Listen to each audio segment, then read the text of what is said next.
In this video, I'm going to show you how to see holder bubbles on Axiom. So the first thing you'll need is an Axiom account. There's a link down below in the description as well as in the pinned comment. And if you sign up using my link, you'll get a 10% discount on all trading fees forever. So again, make sure you check it out. Axiom is one of the best platforms for trading meme coins out there. It's packed with a lot of different premium features that are completely for free, such as an amazing wallet tracker, a top-notch Twitter tracker. They have an amazing P&L tracker, a reward system which basically gives you Solana back just for trading. You can also trade perpetuals. You have different trackers. They have a turbo mode which can basically allow you for faster fills. They have different presets via which you can just set your own slippage, priority, and bribe fees, etc. So again, link down below. Make sure you check it out. You will not regret it.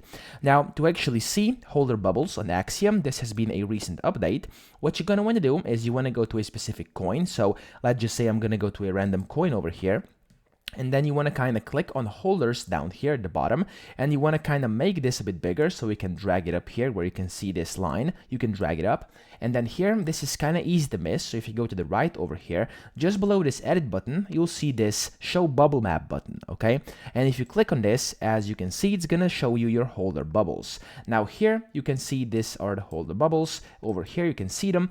And then you can select if you want the InsightX, if you want bubblemaps.io, or if you want this CabalSpy over here. Of course, you have different options and you can use all three however you want and whenever you want for all the coins available on Axiom. Now here, of course, some of them will enable you to also refresh them and to see it, of course, whenever it was refreshed, or to actually show all relationships, just the ones with Solana, with USD, or with this coin itself. Now, here on the right, of course, you can either show it, refresh it, or whatever you want to do, and then you can just switch between these and take a look at it however you want, and of course, customize it according to your own needs and preferences, okay? So that's pretty much it. I hope this video helped you out. If it did, please subscribe to the channel and help me out as well.